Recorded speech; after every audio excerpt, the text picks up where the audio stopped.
He said he's gonna be here also to explain. Good, how you doing?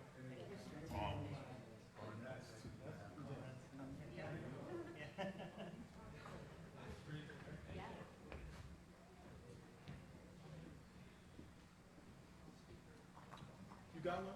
You coming tomorrow? So, I just told Lisa I upgraded my car, so I got to take a couple of Well, I know you got work. No, I got another. It's not your regular Cadillac. Don't you have like an SUV now? Yeah, I had that. That one. Okay. Escalade? No, it's thing down. Okay.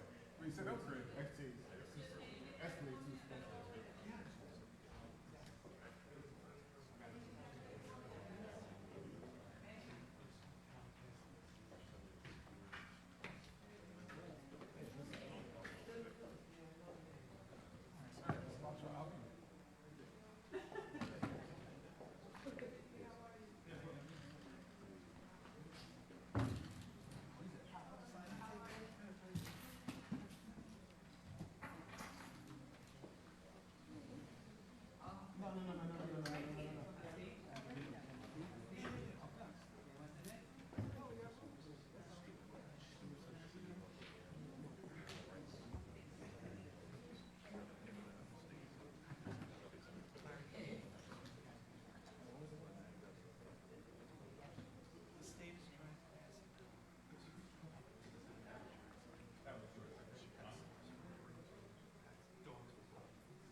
become the project manager on loan.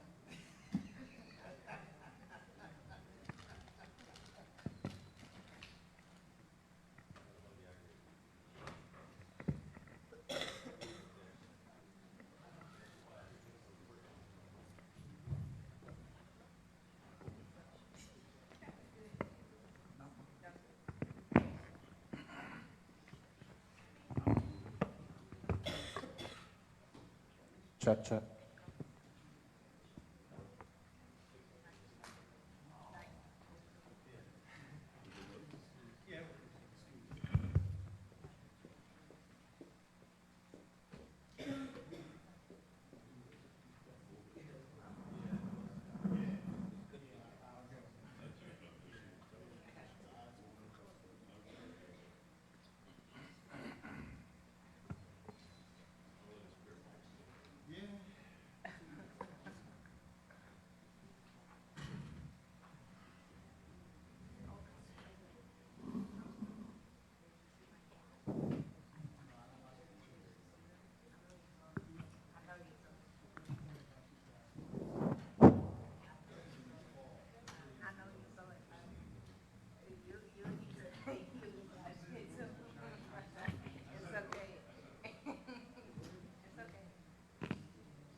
Testing.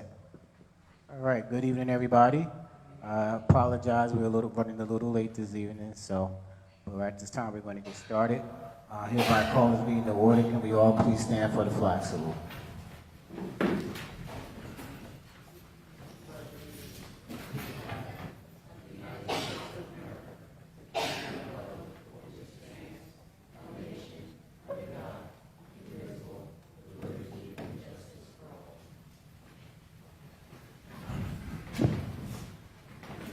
This meeting is called pursuant to the provisions of the Open Public Meeting Act. This caucus meeting of December 3rd, 2024 was included in a list of meetings sent to the Union County local source and the Star Ledger on January 3rd, 2024.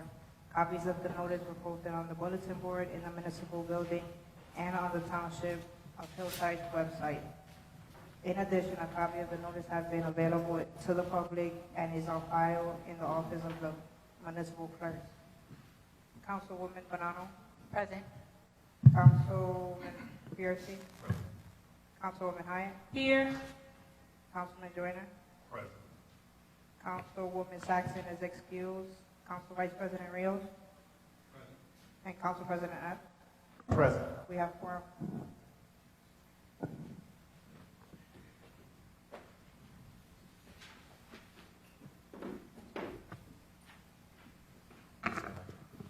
Before we proceed with the payment of bills, if we can, I ask that the audience indulge me tonight as I want to recognize and just have a moment of silence as I know we lost Mildred Crump of Newark, who has been a staple of our community throughout the state.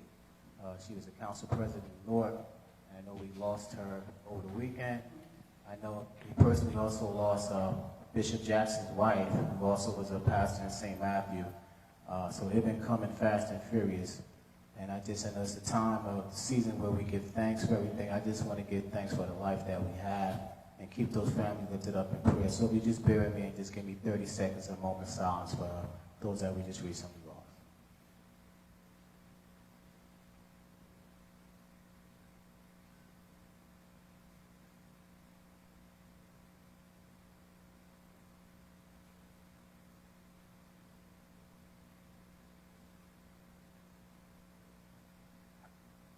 Thank you. I appreciate that. At this time, can we get a motion for the payment of bills December 3rd, 2024? Motion. Second. Any questions from the council? Yes. Councilwoman Hyatt? Mr. President. So, starting with page 2, page 1, I see here that we are encumbering $65,000. It says for services rendered annual audit for year 2023 annual audit. Is this payment for the 2022 fiscal year? No, it's for 2023. So it's for the 2023 fiscal year Yes, audit? yes. So we're encumbering it before it ends? 2023 was last year, so Oh, my apologies, sir. That's what happens when you don't get enough sleep. I take it back. Next question. Page 2. Remington Burnick. Okay, so I noticed there are a lot of expenses for Remington Burnick. And based on, I didn't calculate all of them, but I'm up to $86,249.48. And like I said, I didn't calculate all of them. But I do see an engineering expense payable to a different engineering company for the library. Trying to find the page and the dollar figure. So if we're paying Remington this much money to be our engineers, why are we also paying another engineering firm as much money as we're paying them? Thank you, Councilman Feuerstein. Page 7, Arcari, looks like Iovino Architects PC, there's one invoice for $16,335. It says engineering related to new 2-story library building.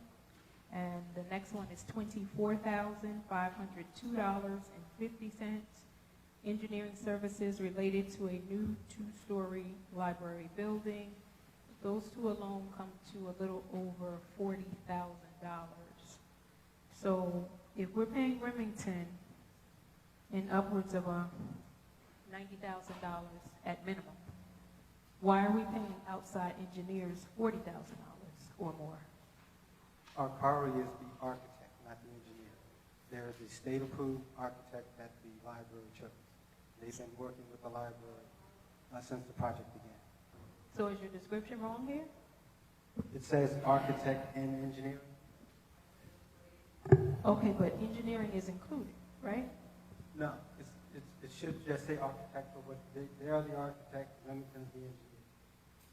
It's two separate. So the description is wrong here. Yes. Okay, thank you. I also saw a consulting fee for, I believe it's in the fire department, $13,000. What's that for?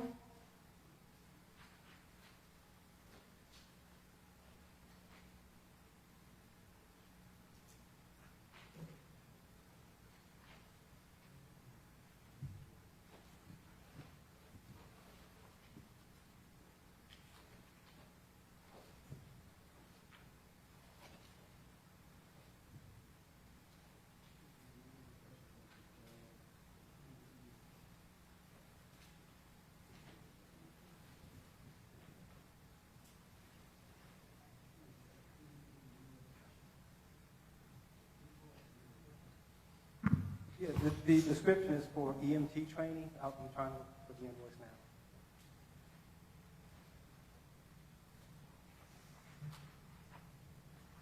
You said it was EMT training?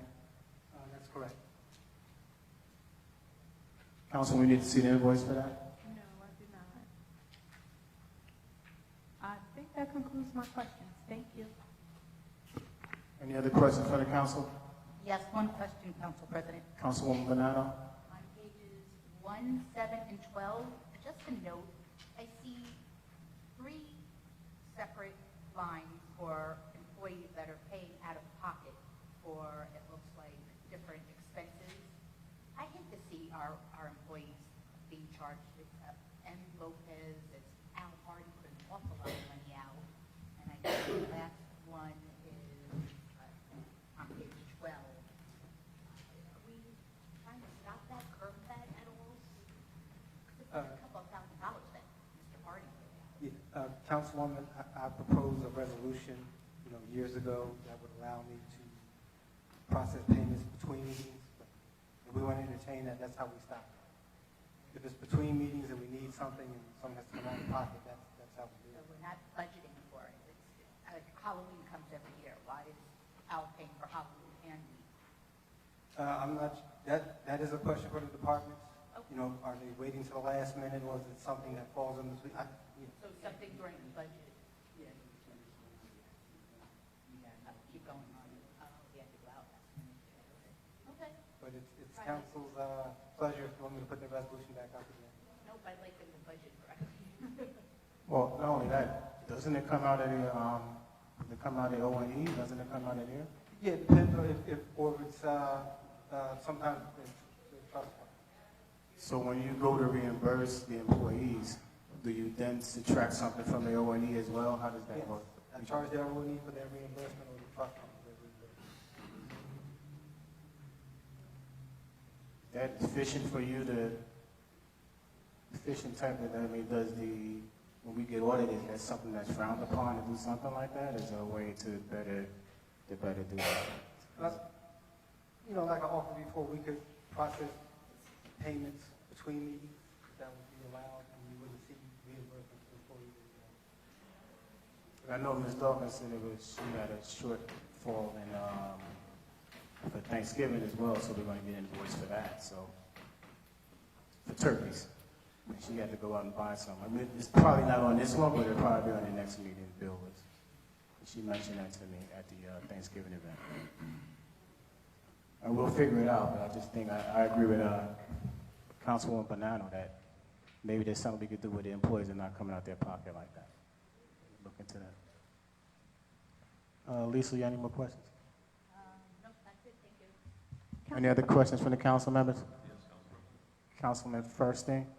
Just a couple of questions here, Glenn. On page 2, there's a payment for Mitchell and Humphrey for the maintenance fee for software solutions.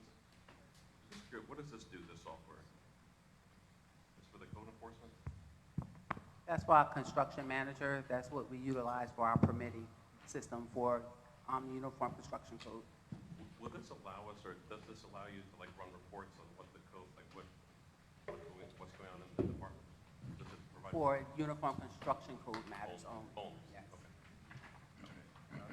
On page 8, a couple of quick questions here. There's a couple of bills for Remington Burnick again.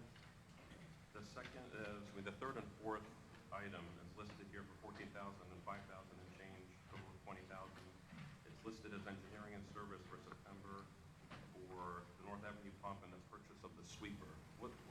Is the purchase of the sweeper related to this?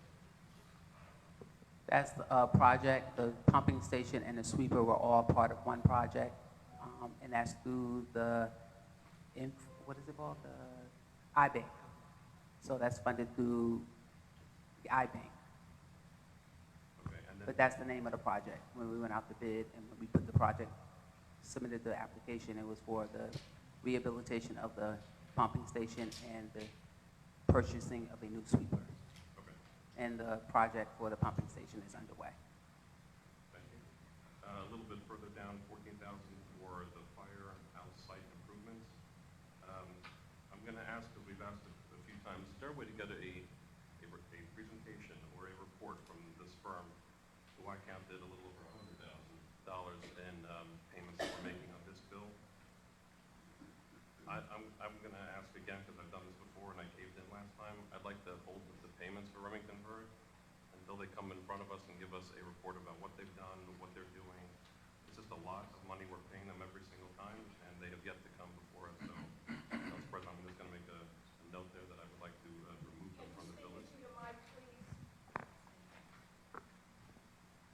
I would like to remove this firm, this vendor, from the bill list. We're paying them over $100,000, and we've never had them come in front of us to explain what they do. They do a lot of work in town. They do a ton of reports in engineering, whether it's streets, whether it's structural, and I'd like to hear from them. I don't have a problem paying them, but I'd like to hear from them what they're doing for the town and what reports we can get our hands on. I haven't seen any yet, so I would like to hold back these payments until they come before us. Just a quick note on that, Council President. Let me see if there's anything else.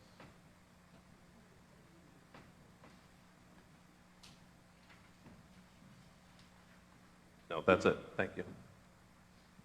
Council Thank- President, I forgot 2 questions. Councilwoman Hyatt? Thank you, sir, I appreciate it. Shade tree. So I saw several expenses for Wilson Tree, I believe it's called.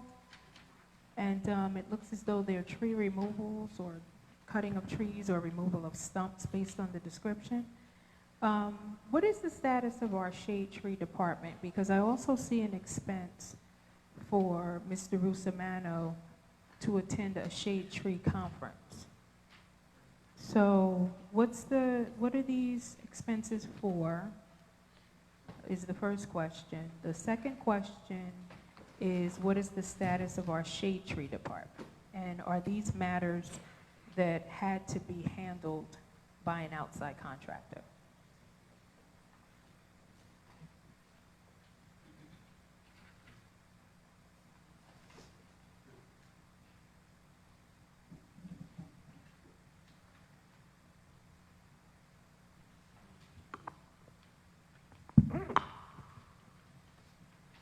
So for Wilson, the bill for 2675, that's for the removal of a large dead oak tree. We can't hear you, I'm sorry, can you speak a little louder?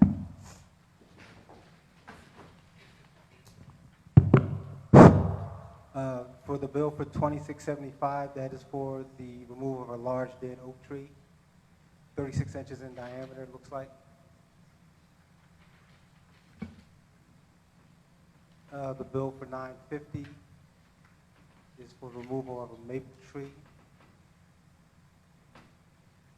including the stump. And the one for 1500 is for pruning. You said for pruning? For 1500. Oh, I'm sorry.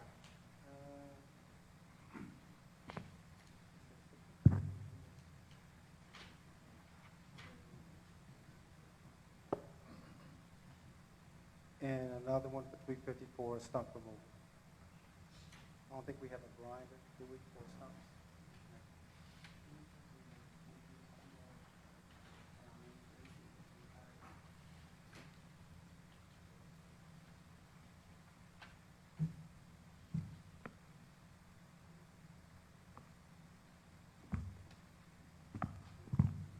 Some trees are too large for our staff to remove, and we've had removals on the bills list in past years. And additionally, our one guy who was doing a lot of our shade tree work, he retired, he's been retired for over a year. So Anthony, Director Rusomano does have someone else, but when a tree is too large for our staff to handle it, we have to hire an outside contractor to take care of it. So we only have one person working in staff tree, shade tree? There's multiple people, but if the tree is too large, like I said, it's always been the past practice of the township to hire a contractor to remove trees that we feel that our staff aren't capable of doing. Oh, no, I heard the part about removal of the tree, but you mentioned we had one staff person as a result of one person retiring. So that's why I asked, do we only have one person He working in utilizes, shade tree? there's one that's a primary, like we've had in the past, and then he utilizes other men to assist that person. Okay, so we have more than one. Yes. Thank you. And my final question is regarding an expense for Rutgers University. It says Sharia Alexin, duties of municipal clerk. That's the young lady in the clerk's office. I believe Council President Epps has authorized her to take the courses. Oh, okay. Sharifa. Because we didn't, I wasn't, I know what the code says regarding hiring people in the clerk's office, but since we didn't follow the code with the employment, I wasn't aware of names, Oh, so on and so forth, no introduction. Councilwoman Hyatt. This is Sharifa. Sharifa, this is First Ward Councilwoman Hyatt. So per the code, it does say how hiring in the clerk's office is supposed to occur. So who should we speak to regarding that? The township attorney's not in, so we didn't do something by the code, but I know we did get his advice when we hired him. I know this Sharif is like third meeting now. So, and I think she's met most, if not all, the council, so sorry you haven't met her yet. But we, so the per code situation, the township attorney's not in, so we violated a code by hiring a need in personnel. I will definitely address that with him first thing tomorrow morning. Okay. Any other questions from the council members? Seeing none, we have a Councilman Firstein would like to remove all Remington and Verdon bills before we, before they have to come make a presentation as to what they're doing. So when we vote tonight, we're voting in mind, keeping in mind that Councilman Firstein has made that motion to remove all their bills until they come before us and give us an update as to all the projects that they're doing. All the council members clear on that this evening? All right, Madam Clerk, roll call. Councilwoman Bonanno, Yes, as amended. Councilman Fierstein, Yes, as amended? Councilwoman Hyatt, Yes, as amended. Councilman Joyner, Yes, as amended. Councilwoman Saxon is excused, Council Vice President Rios, Yes, as amended. and Council President Epps. Yes, as amended. Motion passes to pass the bills list. Thank you.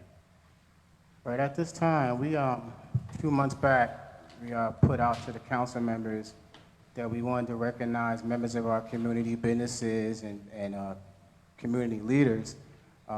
We got some feedback from some of the council members who sent us some names of some of the local businesses. We would like to recognize as many as we can, but tonight we're going to start off small and recognize some of the businesses and community leaders.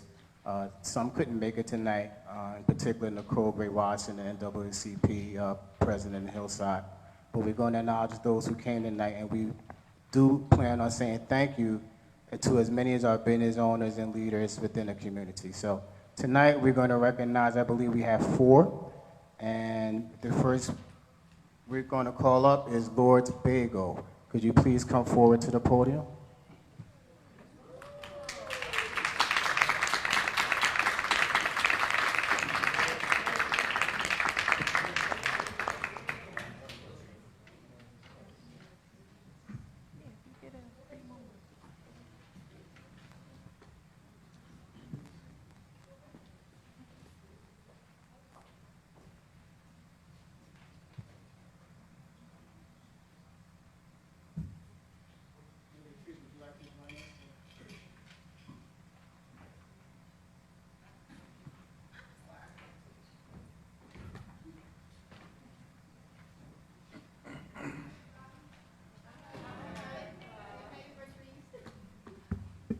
Check, check. I didn't see Mayor Patrice walk in, but just want to acknowledge Mayor Patrice here this evening with us. So, Lord's Bagel, again, I'm going to read this. It says, proclamation, Hillside Council give thanks to our community leaders. Whereas Lord's Bagel has had the privilege of serving the community for nearly 4 years, providing the highest quality food with dedication and care. And whereas we are committed to offering not only delicious food, but a welcoming experience that reflects our passion for what we do. And whereas we recognize that the real flavor and satisfaction we offer comes not just from the food we serve, but the love and purpose we put into every dish. That is so true. And most importantly, from having our Lord at the center of everything we do. And I love that part. Whereas we are guided by the strength and inspiration that comes from our faith, believing that I can do all things through him who gives me strength. Philippians 4-13. And now, therefore, is proclaimed by the Township of Hillside we honor Lord's Bagel to continue to serve with excellence and joy for many years to come. Thank you, Lord's Bagel.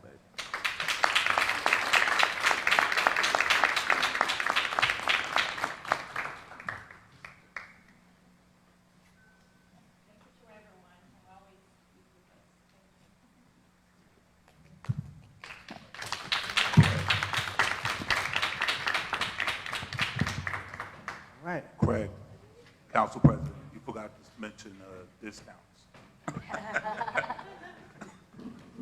We don't want to say discounts. Lots. Next up, Comet Pizza. Can you please come forward? Representatives from Comet Pizza.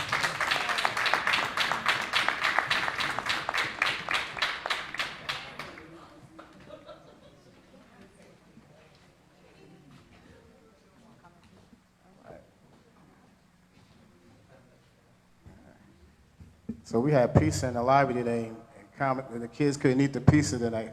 They got to get their dinner when they get home. I imagine they probably have enough pizza during the course of their lives.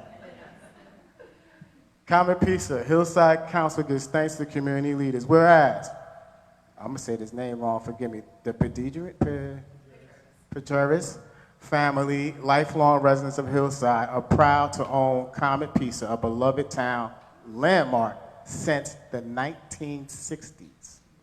And whereas, after managing a restaurant over a decade, we saw the opportunity to continue Comet's Pizza tradition and maintain the quality and charm that our community loves. And whereas, we preserve the restaurant's character while making thoughtful updates and continue using the same trusted recipes and ingredients. And whereas, we are honored to operate the Comet's Pizza as a family-run-based business with a commitment to serving our community and upholding its legacy. Now, therefore, it is proclaimed by the Township Council of the Township of Hillside that the Paderas family is proud to carry on a tradition of Comet Pizza, welcoming everyone to experience the same great food and warm atmosphere that has made it Hillside's staple. We thank you, and the pizza is very good if you haven't had Comet's Pizza. The pizza is very good. Give me a round of applause, please.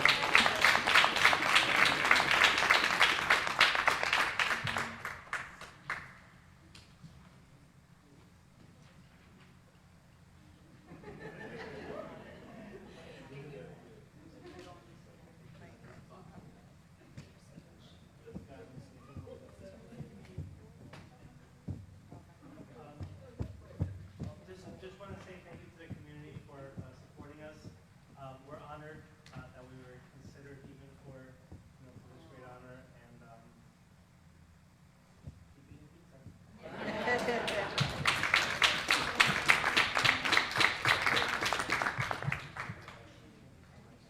That's what we just ate, right? Thank you.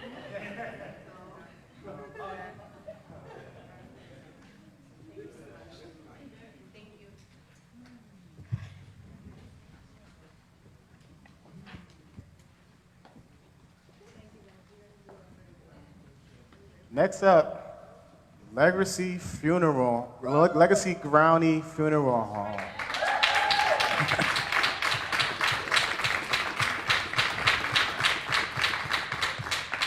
Bring in all the staff. Come on, staff. I see you hiding out there.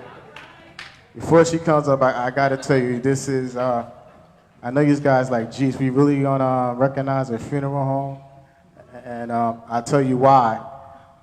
Sakina and her staff puts in the work for the community.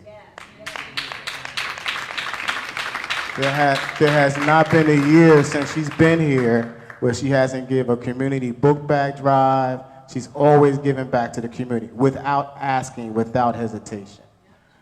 She takes care of the community. So we absolutely love her. Whatever's on this paper cannot even sum up what she's done since she's been here. So Sakina, I personally say thank you, because we partner with a lot of different things, and I just say thank you for everything that you've done. But let me still give you your roses. Let me read this proclamation. Hillside Council gives thanks to the community leaders. Whereas Keith and Sakina Smith, with over 25 years of combined experience of licensed funeral directors, founded Legacy Funeral Service in 2019 to provide compassionate, personalized care to families in need. And whereas recognizing the need for expansion, the Smiths relocated the business to Union County, New Jersey, where they formed strong ties within the community. And whereas a unique opportunity to acquire Growney Funeral Home in Hillside, New Jersey, arose during the challenges of COVID-19 pandemic, leading to the merger of Legacy Funeral Services and Growney Funeral Home on September 10th, 2021.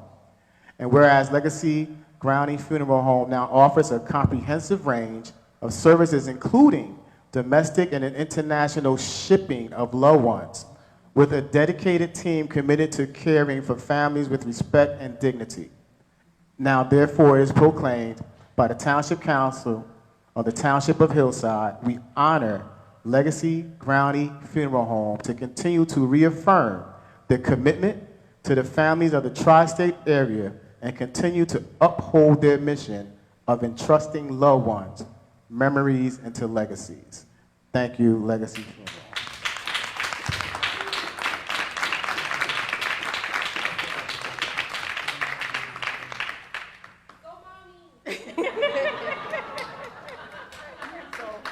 I'm gonna do my best and not make this sound like a funeral, okay, everybody?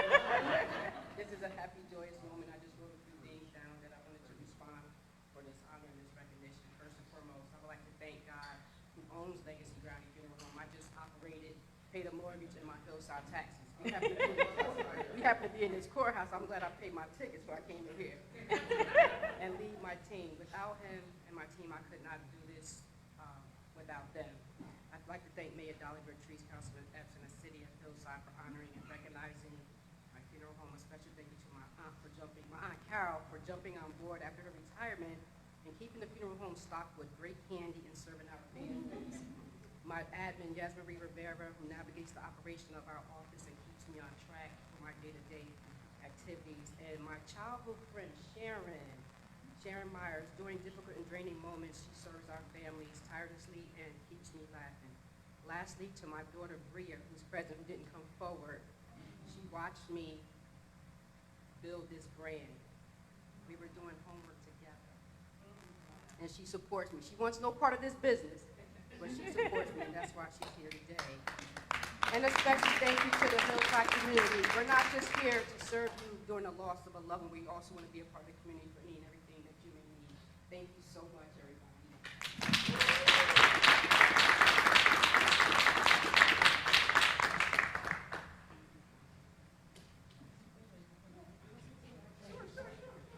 I'm always grateful for the businesses that stay with Hillside, that have been here for decades, and Growney Funeral Home was one of those staples, and it's an testament to you because when she first took over the contracts, like she had to take over all the people who had been existing in that company before she took it over.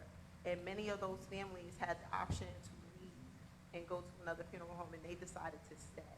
And they allowed her to continue the legacy. And that says it's a great testament to you and your family for having those people continue to work with you and trust you with their loved ones from contracts that were 30, 40 years old, and they stayed with her company. So that's a great testament to you, and I thank you so much for being here and investing in Hillside.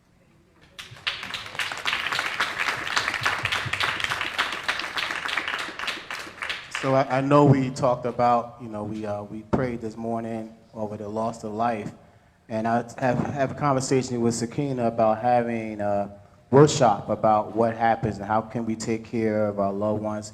You'll be surprised how many of us don't have insurance, are not able to afford proper burial. So we're organizing something for next year where we can give seminars and ways to help pay for stuff like that. We don't want to think about it, we don't want to touch it, but Sakina is well versed in that, and it's something that we need to prepare for that day. So, and I'm sorry, the Mayor Patrice said she already does it with our seniors. So, again, thank you, Sakina, for everything that you've done for our community. So this next person really took a shy role on me, and generally speaking, this is her personality anyway.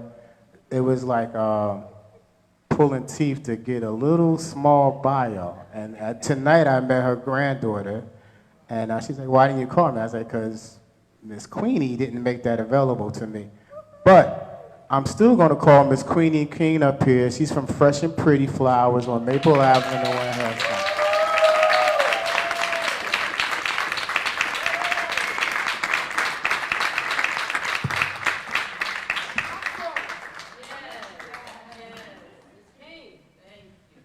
So I have nothing to read because she gave me nothing. But I'm going to speak. But I'm going to speak from the heart.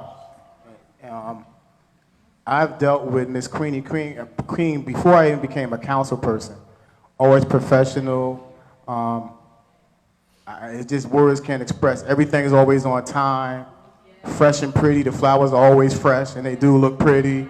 I went to her, Miss Queen, to get flowers for the seniors on Valentine's Day. I mean, everything has always been perfect. She's always been perfect. Again, she's very humble, so I'm not surprised she didn't give me anything.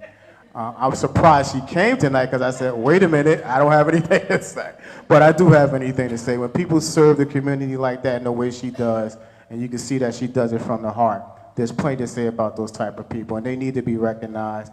And she still is going to get, I'm going to hook her with the granddaughter this week, and we're going to present her with something that she can have so she knows that we, the Hillside community, appreciate her. She told me something tonight that I didn't know, that she was the first African-American woman to open up a business within the airport in the city of Newark. You know, that's historical, but she'll downplay that because of who she is. But that's history right there. That's history in Hillside right here that, again, I just grasped it tonight. But that's something we need to make a big deal about because she's still with us and she's still doing the work. So again, Miss Queen King, I was gonna call her Queenie tonight. I said no. She said no. That's my name. So again, I thank you. I'll let the mayor say a few words, but we thank you, and I do apologize for not having anything prepared. But you caught me off guard on that one. I'm glad you came. I'm glad you're here. Is this still a way for us to give you your roses while you're here? And you deserve every rose possible. So, Ms. Queen, you and I are neighbors. I see you as I'm going to work, and she is, when I say hardworking, you can see her crossing Maple Avenue with boxes and flowers in the morning, in the afternoon. She's delivering those flowers. She's like, no, Mayor, don't worry about it. I got it. And you still got it. Like, you have never allowed us to worry about whether or not flowers or your business or your communication and the love that you give when you deliver those flowers to the people. I just have to tell you a little bit about somebody and you express that love to them and they're always talking about you. Thank you for your help with the Chamber of Commerce and some advice that you gave me with the businesses in Hillside and making sure that we're continuing to support businesses like yours. So you're never forgotten. It's the first thing that always comes out of my mouth. I'm like, where'd you get these? Did you get this from Miss Queen? Like, so, but we do. We appreciate everything that you built here. You have built here. You're a staple here. And again, you're always the one that we honor when we talk about businesses because you did not have to stay. You came from North, you came to Hillside, and you stayed. So we appreciate you and thank you.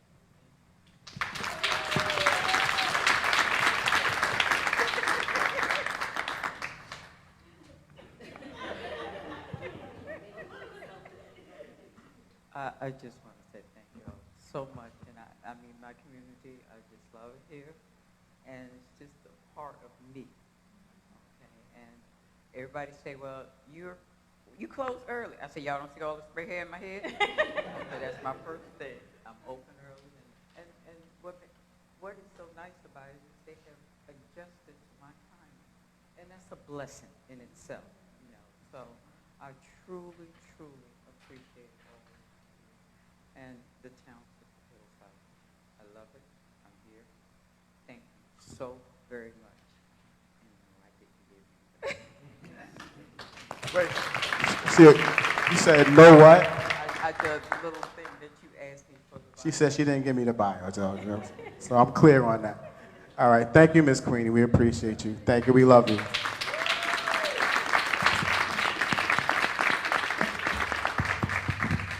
So Nicole Gray Watson couldn't be with us tonight. We will recognize her at our next meeting, but she was one of our community leaders. I believe I mentioned the Hillside Council, the Hillside NAACP president, and she couldn't make it tonight, so we'll recognize her at the next meeting. But again, thank you, audience, for indulging with this. I thought it was important that we take a minute to pause and recognize the people who are doing the work in our community. So thank you, and thank my fellow council members as well for participating.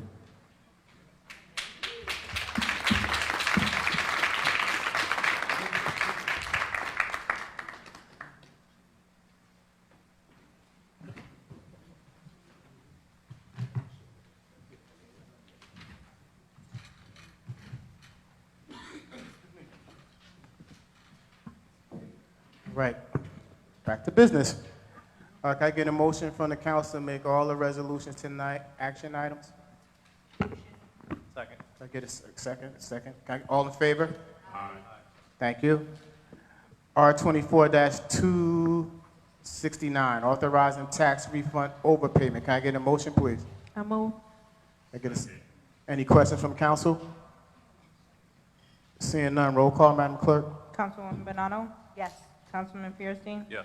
Councilwoman Hyatt? Yes. Councilman Joyner? Yes. Councilwoman Saxon is excused. Council Vice President Rios? Yes. Council President Epps? Yes. Motion passes for R24-269. R24-270, authorizing the transfer appropriations in the local budget for the fiscal year 2024. Can I get a motion? Motion. I get a second? Got a second. Any questions from the council? Yes. Councilwoman Hyatt? Thank you. Streets O&E, what's the shortfall? Did all the council members get the year-to-date budget? So you can see which departments are declining. So local budget law allows you at the last 2 months of the year and the first 3 months of the succeeding year to transfer between accounts for those departments that fall short. My question is, why do we have a shortfall? Well, they're not down to zero, but you know it is getting to be winter months, and you never know what's going to happen, whether that's overtime or we need some more supplies if we get a snowstorm. So just being precautious. So this is in anticipation of possible shortage? Yes. Same thing for garage? Yes, garage is down to fumes practically. We want to make sure all of our vehicles stay running. Okay, and OASI? That is Social Security and Medicare taxes. That's been an issue the last few years. Just want to make sure we have enough to get through the year. And what amount did we use in the calculation of the budget expense amount? I believe we had like $720,000 in the budget right now. Hang on one second.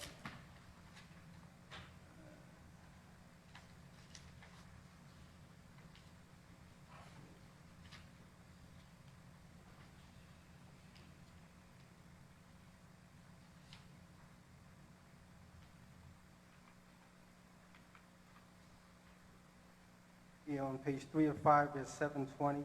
Right now, we're down to 68,000. We have one more payroll left. But this was as of November 27th. So we have another payroll today, or this Thursday, and then one more this month. I'm sorry, could you speak a little louder? So we budgeted 720. We're down to 68,000. We have one more payroll left.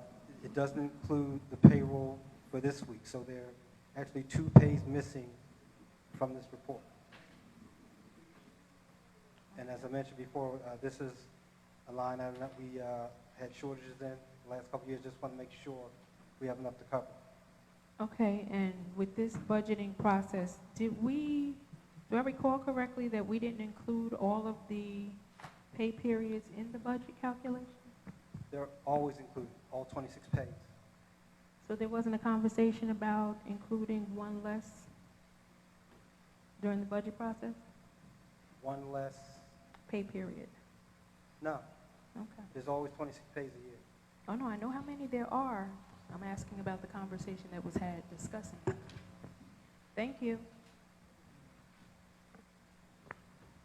Good question, Council President.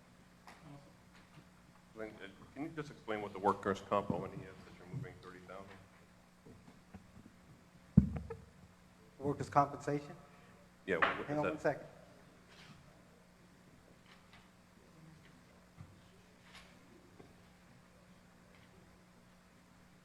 No, I'm asking does it come from premium? Like, where's that money coming from? Hang on, I'm getting to the page, Councilman Spielson.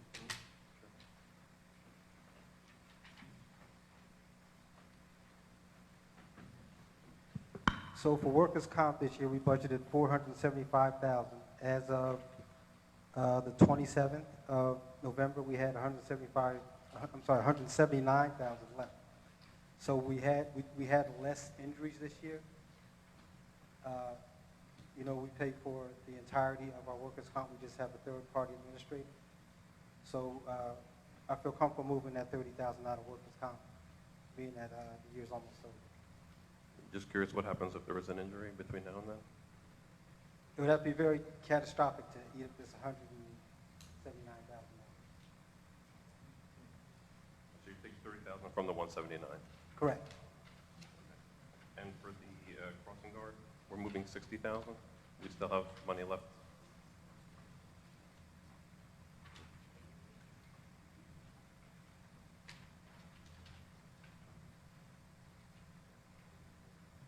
For crossing guards, on page 205, we budgeted $245, and as of the 27th of November, we had $100,000 left.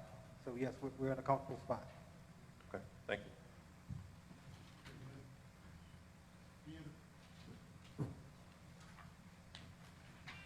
Any other questions for the council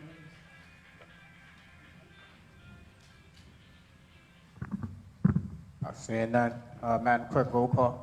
Councilwoman Bonanno? Yes. Councilman Fierstein? Yes. Councilwoman Hyatt? Yes. Councilman Joyner? Yes. Councilwoman Saxon is excused. Council Vice President Rios? Yes. And Council President Epps. Yes. Motion passes for R-24-270. All right, 24-271, approving the change order number 1 to the Gillespie Group. Can I get a motion? Motion. Can I get a second? Second. Glenn, can you give us, Hope, can you give us an explanation on this, please?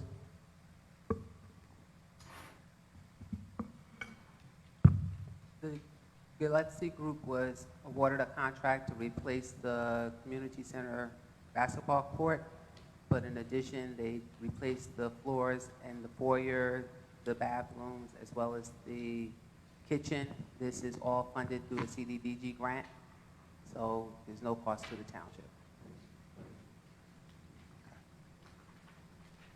Any other questions from council members? Is this grant money that we've already inserted into the budget? Yes, Thank you. you're welcome. Any other questions from the council? I have one, Ms. Smith. Is one of the issues, I know there was some discussion, the issue of there being some type of static generated from the floors. Is that, It's corrected. is corrected? Yes. Was that included? It was included? You have to treat the floor with a special solvent. Okay. All right. No, actually, I got that from some parents from their kids, so I just wanted to make sure that's correct. All right, thank you. No more questions from the council? All right, seeing none, roll call, Madam Clerk. Councilwoman Bonanno? Yes. Councilman Fierstein? Yes. Councilwoman Hyatt? Yes. Councilman Joyner? Yes. Councilwoman Saxon is excused. Council Vice President Rios? Yes. And Council President Epps. Yes. Motion passes for R-24-271. R-24-272, authorizing the acceptance of a grant award from the Union County Open Space, Recreation and Historic Preservation Trust Fund for the 2024 Kids Recreation Trust Fund in the amount of $30,000. I move. Can I get a second? Second. Any questions from council? Seeing none, roll call, Madam Clerk. Councilwoman Bonanno? Yes. Councilman Fierstein? Yes. Councilwoman Hyatt? Yes. Councilman Joyner? Yes. Councilwoman Saxon is excused. Council Vice President Rios? Yes. Council President Epps. Yes. Motion passes for R-24-272. R-24-273, requesting insertion of special revenue into the township budget regarding award of funds from the County of Union Open Space, Recreation and Historic Preservation Trust Fund for the 2024 Kids Recreation Fund in the amount of $30,000. Can I get a motion? I move. Any questions from council? Council President, Councilwoman Bonanno? do we have an idea of what this $30,000 will be used for?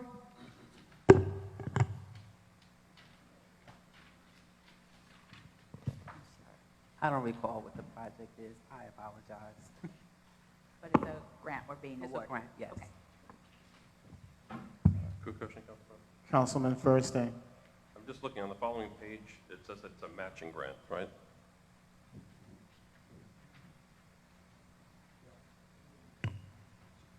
Do we have the money already budgeted for this? Yes, we have a line item for matching grant funds in the budget.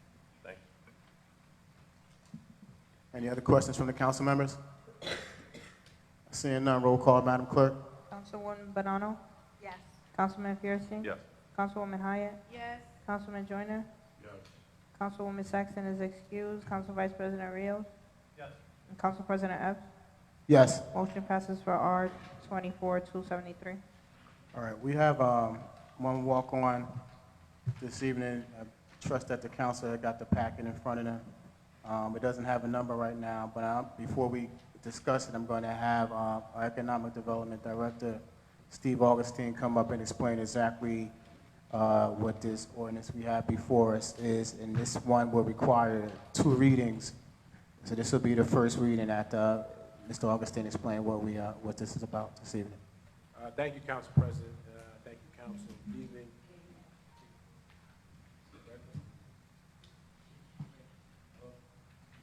Hello? Better? Good evening, Council. Thank you, Council President. Just by way of background, this is in regard to the 1350 redevelopment project. This is the redevelopment plan. And the reason why it was late today is unfortunately the planner was hospitalized, and he wasn't able to get us this agenda item last week for Wednesday to be put on today's meeting. So at least, luckily enough, he was able to get one of his partners to complete the plan for us, and we were able to get that today. I do have Mr. Robert Beckelman from the Valence firm, who's our redevelopment attorney, who's also here, so he'll be able to answer any questions as it relates directly to the plan. But as Council President stated, the importance of trying to get it done tonight is in order to, obviously there needs to be 2 readings of the ordinance, and the hope is to get it done this year so that these guys can move forward on the project. The developer is anxious. This was the plan that was already initially approved by council that went to the planning board, but the steps in this would require us to first get the council to approve it, then go back to the planning board, then come back to the council for final adoption. So if there's any questions as it relates to the plan, I'll ask Mr. Beckerman to join us as well, and he can answer any questions that you may have as it relates to the plan.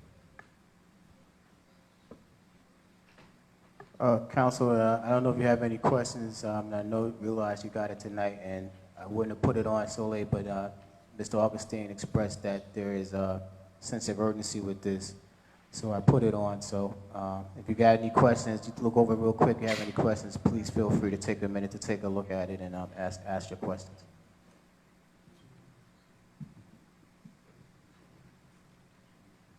What did we approve last time? Was it also a redevelopment plan?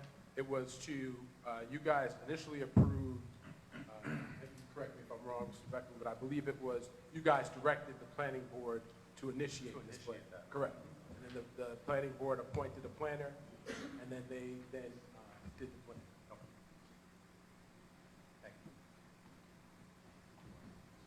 you. You could, sir, you up here, so you might as well, whatever explanation. You want to, you can put some further knowledge into it if you like. Good evening, everybody. Yeah, I'm Robert Beckelman from the law firm. He did tell me that he didn't realize that he was going to come to the meeting, that's why he's dressed casually, so I just wanted to. I'm out of uniform, sorry about that. So what the council had done previously was designate this as a redevelopment area, which allows you to now proceed to adopt this plan, to change the zoning, and to allow us to negotiate an agreement with the owner, happens to be the owner who's proposing to redevelop the property. We had been trying to facilitate getting at least the plan adopted this year. There's other agreements that would follow. This would only authorize them to go seek site plan approval. They would still have to go through the whole planning board process. So this redevelopment plan essentially sets up the zoning, and what's proposed in here by the planner, in consultation with the property owner, is to change the office commercial zoning to allow for residential development, possibly with the inclusion we're discussing. We will include senior housing as well, and some portion of it, as well as the possibility for a community senior center that would be publicly owned or operated. Those are still items being discussed, but this plan will authorize us to proceed with those negotiations and further get community benefits from the developer and owner. Question, does the plan still have retail assigned to it? I know at some point they were, it shouldn't bring retail to the bottom of. It could permit retail, yes. Okay. So I think that the concepts that we've seen that currently contemplated would not have retail. Okay. It would be, there's the smaller lot that's on over across from the main Bristol Myers Squibb building. That's where we're currently contemplating would be the senior center. And the senior housing units would be on Liberty Avenue to be connected with that. That could be retail.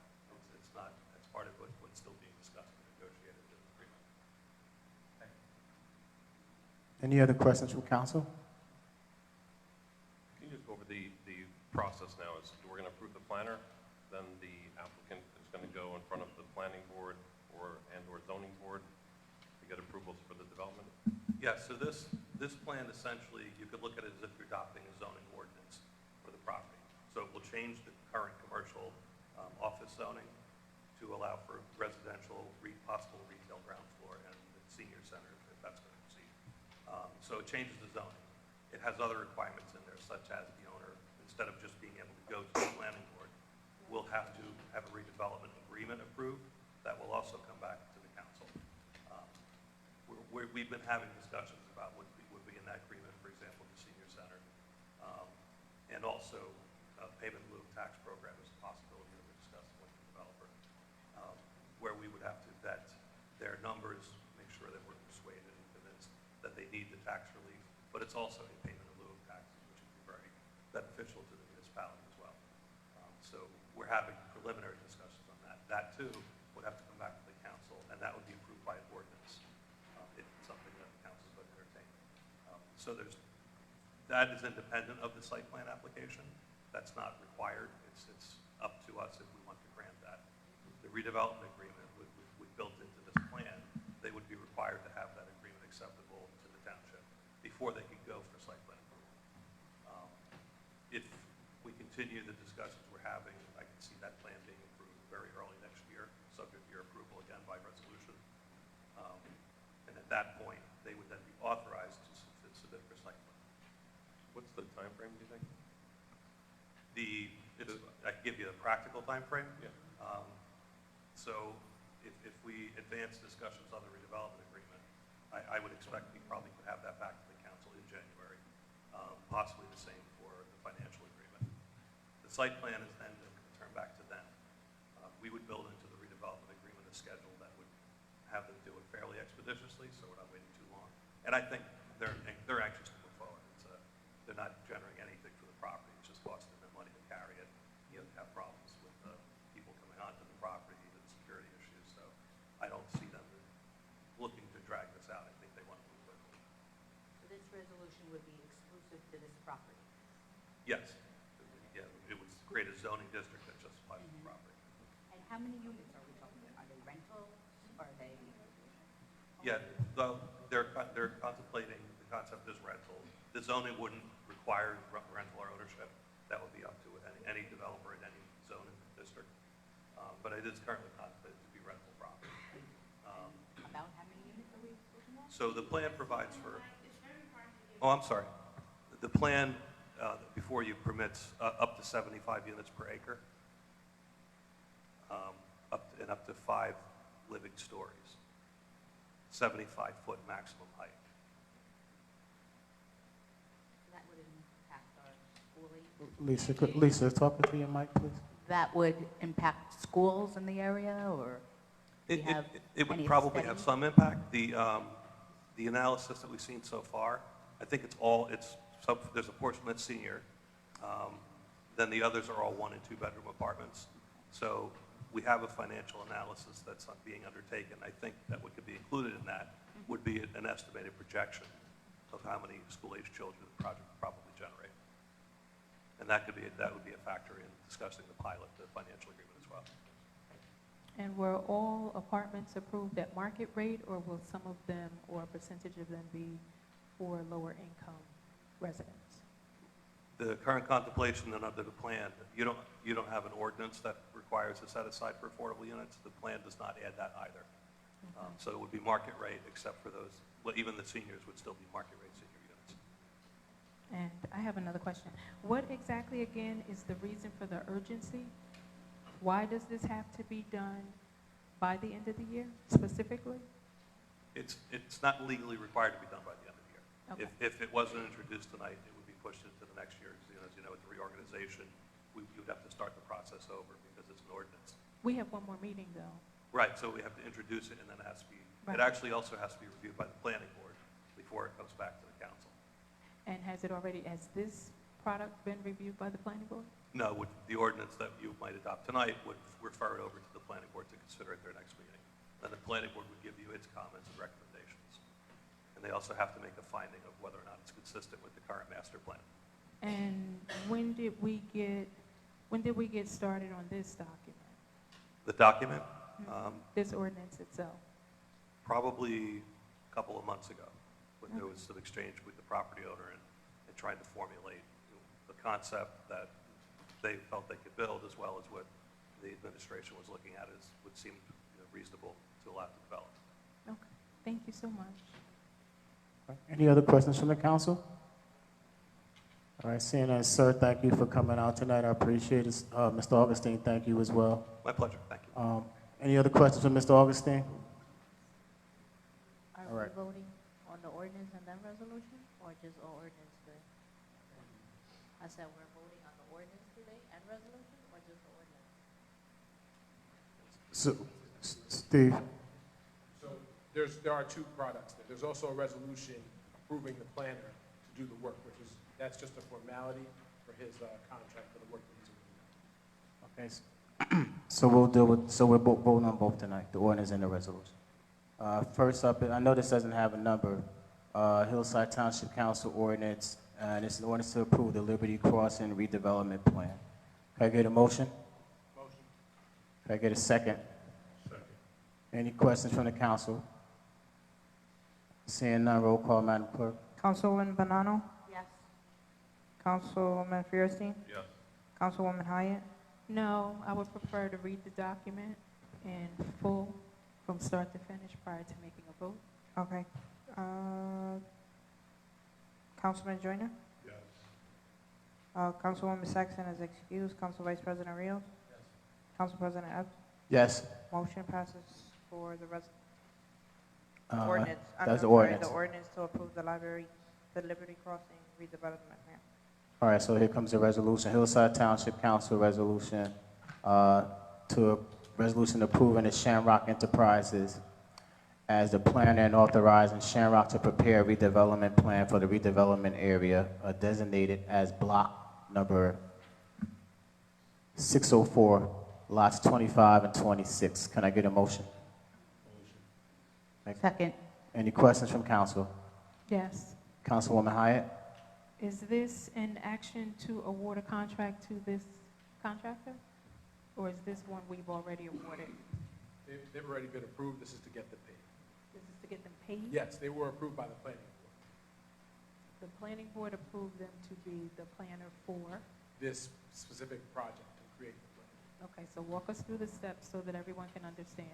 The purpose for the council approving it is so that they can get paid? Correct.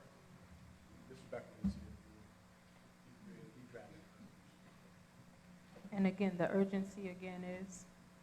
Just to get them paid. Because they've already worked on the plan, because they were approved, and they want this, they need this.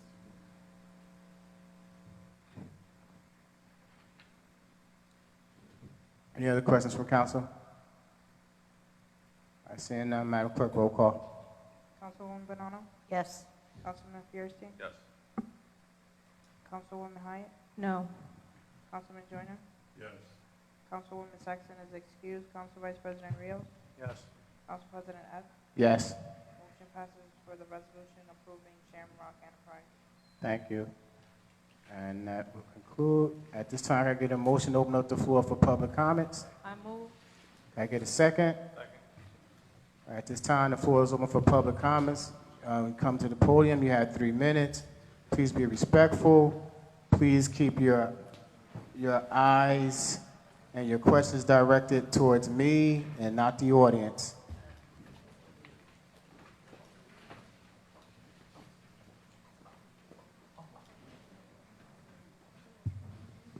Hi, my name is Janice Caldwell, 140 Baltimore Avenue. This resolution that you just passed for this project, my question is to you. How many units, apartments, in this unit is going to, how many apartments there's going to be available for the public to rent? Was you talking about renting a building for use for residents to live, or, I didn't get it. I didn't understand, but I understood that you guys accept paying and passing the resolution to pay him to get started with this project. So I didn't hear your question in entirety. You said how many apartments are available? What was the last project that this guy was up here discussing that just left with Steve? Right. You said how many apartments are available to rent? Yeah, is it going to be apartment buildings, or what it's going to be? Because 75 apartments. only 5 apartments? 75 from what I heard, unless I misheard. Ms. Augustine, did I miss? Sorry to call you back up. 75. And the height? 5 acres. 75 per acre. 75 per acre. And 5 stories. So it's around 200. 300. 300. Okay. Which is 300 units. But did you take in consideration our schools? If families moving in and there's children and our school budget is already high and there's going to be more children going into our schools, the schools are already overcrowded. Did you take in consideration that when you guys discussed this plan and project? How it's going to affect the taxpayers of Hillside? Because even though they're going to be renting and paying for property taxes or paying their monthly rent, still, we have to take in consideration that property taxes are going to be affected because our schools are going to be affected, our community. We got one high school that's overcrowded. What about the middle schools and the elementary schools? That these families, they're going to come with children. Okay, now you guys are aware of the privately owned homes that they have families that is renting rooms to families, and one person in a room can be a family of 4 and 5, and their kids are going to our schools. They enroll in our schools. You guys are aware of that, right? The private homes that's building 2 families, they turning into 4 and 5 families, and they also renting rooms to families, and the families have 1 room with like 5 people in 1 room living, and they paying like $1,000 a month rent. I heard it was brought to you guys' attention about this, and these kids are attending our schools. I don't know why it would be brought to the council's attention, but if that sounds like a problem that the school system should be handling. If that's the case, if we have kids that's being enrolled that don't belong in Hillside, then I believe that might be something that the school system should look into. No, but if they living in Hillside, I haven't gotten that complaint. I don't know what council members you're speaking for when you make that statement, but I haven't gotten that complaint. you haven't got that complaint. No. If you have, your time is up. Do you have any other questions other than that? No. And also, how do we get a copy of this? The actual. Your agenda? It No, should the be. bills inside here, the agenda, the bills that's pertaining to the agenda. The full packet? I can take this whole thing.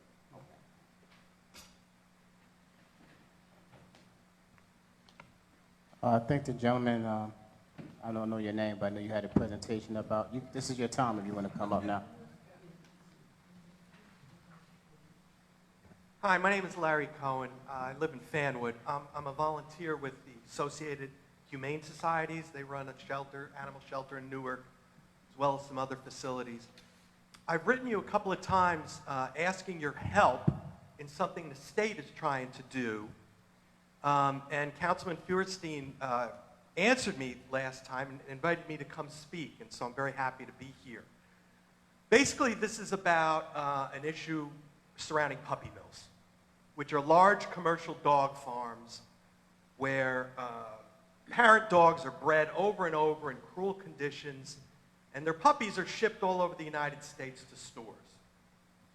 And as this problem has become more widely known, communities all over the country have said, you know what, we don't want any part of this industry. And they have passed ordinances saying that the pet stores in their towns, cities, could operate fine within their towns, but they could not sell puppies from these puppy mills. So New Jersey actually leads the country in the number of towns that have passed these ordinances. We've got 149.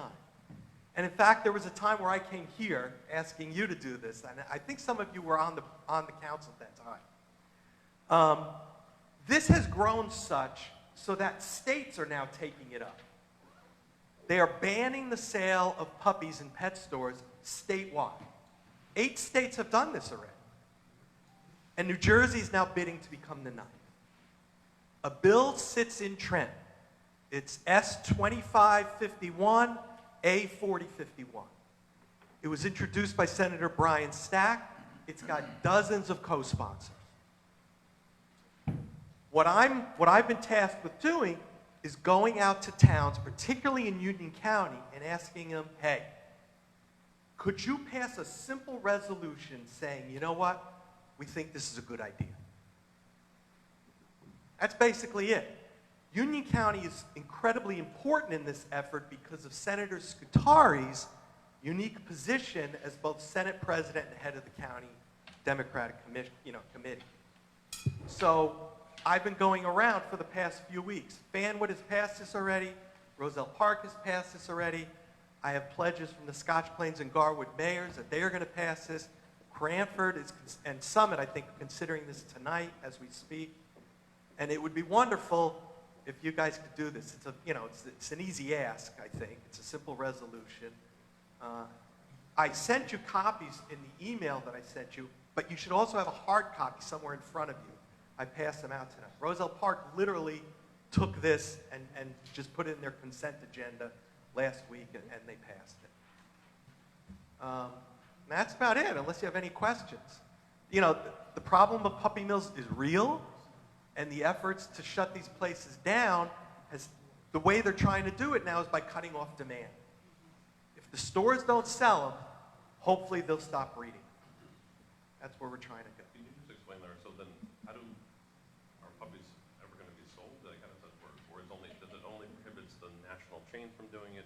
No, it prohibits stores from selling puppies that they have gotten, that they have paid for from a commercial breeder.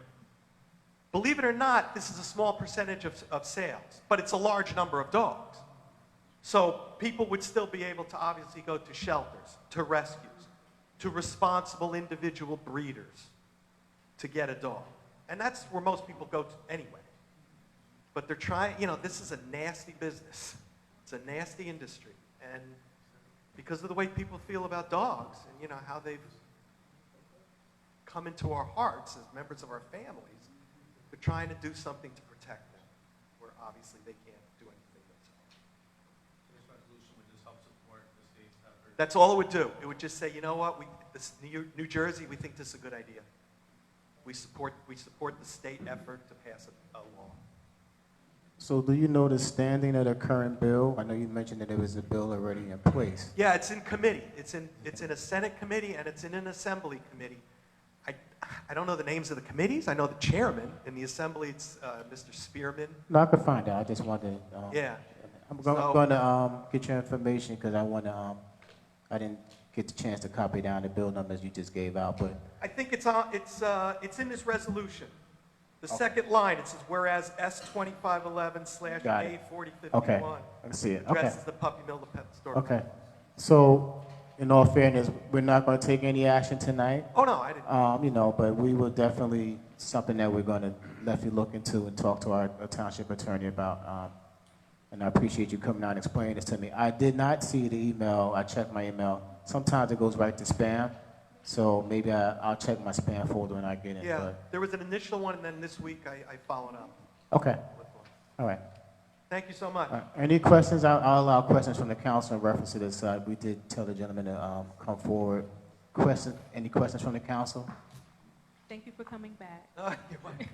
At least two of us were here when you came Yeah, I before. remember. Okay. All right, Thank you, sir. Appreciate it.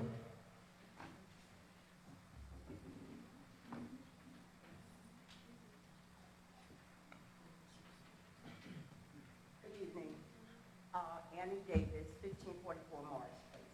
Just a question. I just wanted to know if there's any information on the ordinance for boarding houses, the Airbnbs. Do we have any information on that? So I know the township attorney could be with us tonight, but I think he had something that he was working on at the last meeting, and he wanted to look over it again. So I know it's something that he has begun to start. Am I correct, Ms. Smith? Yes. So he's not here tonight. So the next meeting, hopefully, it'll be complete. Okay, I said one question. Those houses that have been converted into boarding houses or Airbnbs, how are they taxed? Because if it was once a 3-bedroom house and now an 8 or 9, are they taxed like with, like I know I own a house in Newark, a 3-family, and I even get, every 5 years, they come out and inspect. And I'm under, like hotel, I'm not under a regular thing. They come out every 5 years, they do that inspection. Is that being done with these boarding houses? Ms. Smith, I don't know the answer. They're being taxed as they were constructed. It was a single family, it's still being taxed as a single family. So once the ordinance is, introduced and adopted, we will look at it from that avenue on how we can go about, because they can't just illegally convert it into a 3-family. So a 3-family and a boarding house, there's a difference between the two, but those are things that I will have to discuss with the township attorney and our tax assessor. Oh, can I just ask you about that? This has been going on for a while.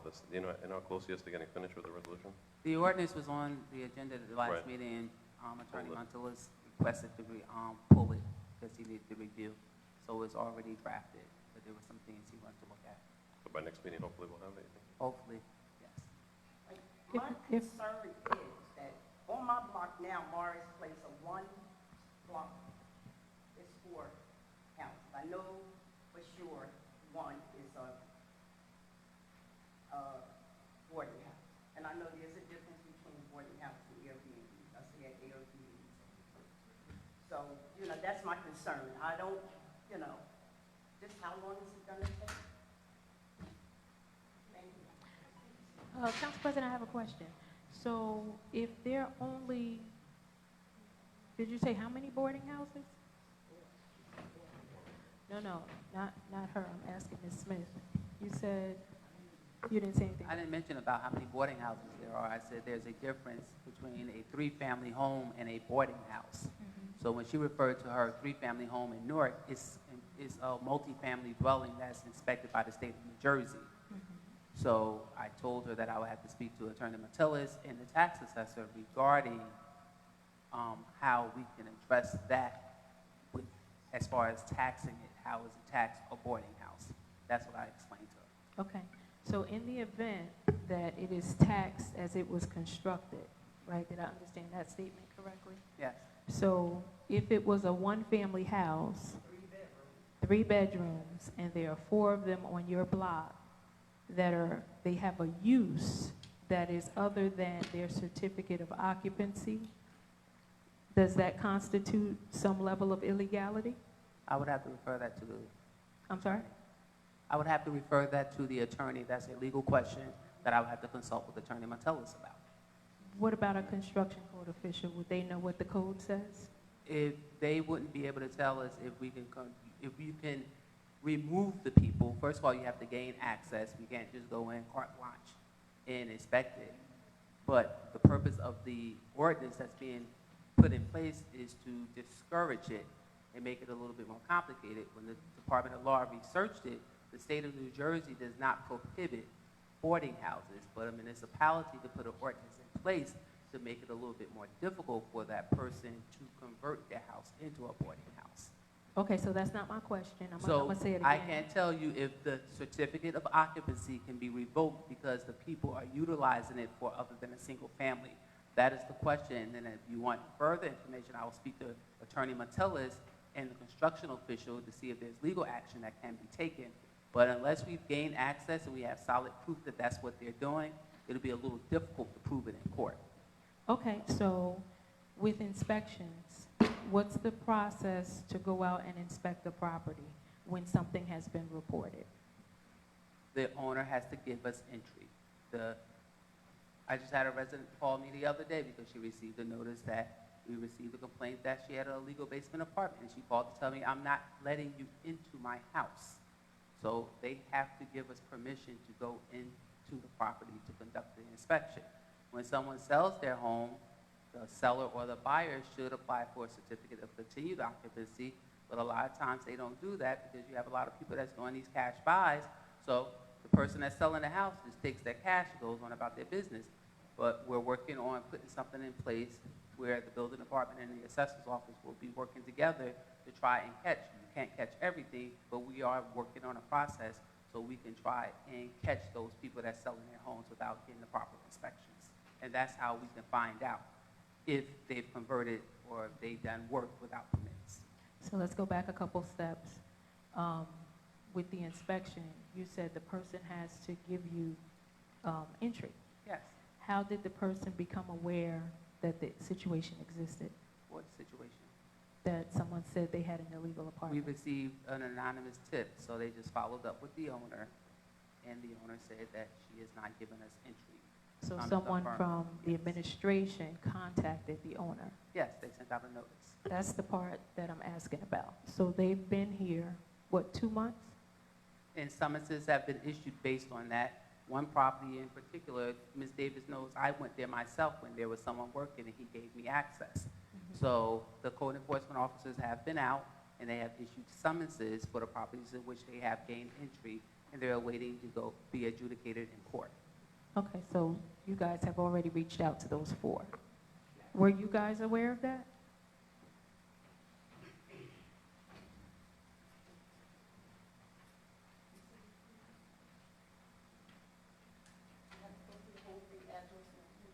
No, No, I know they have been pink ticket, orange ticketing, but that's just decoration to those people, it doesn't matter.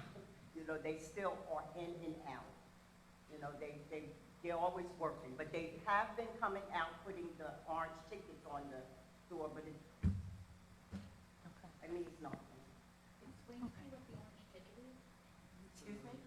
Explain to me what the orange ticket is. It's a notice from code enforcement. The code, yeah. So it's a notice of violation or. Yes, to make them aware and to get them to respond, to call the department or whatever the case may be. Well, is there an avenue to go through the health department to get access? If things are going on in a house that could be considered dangerous for life safety, is there a way to get health department to? It really depends. You still have to have someone to say, like the fire department goes out, they don't have any, the fire department doesn't have jurisdiction over single families or 2 families. So this is like really a difficult thing, but we're working on it and we're trying to make sure we have an ordinance in place that can't be challenged in court. So it's not something that you can just draft and say, okay, hopefully it'll work. We're trying to make sure that the ordinance is tight enough so that when we do enforce it, we don't have to worry about being challenged in court that is unconstitutional or anything of that nature. So it's not as though the complaints of the citizens have been fallen on deaf ears. Code enforcement has been following up on it. They've been issuing summonses for other matters to get the people in court, but if the person doesn't appear in court, still have to go through the process. So it's not a quick fix. It's We have that unfortunate, problem. but it's not a Reporting. quick fix. We can't get into the homes when they're reported to human services or mental health. We can't get into the homes when they're hoarding, and we can see the garbage, but you can't get access to the home. I recently had a resident, daughter complained that her mother didn't have heat. The whole team went out, and the lady was like, "I'm fine." So, I mean, you can't force people. May I ask a question from here? Quick question. Not from there. Not from there. Come to the mic.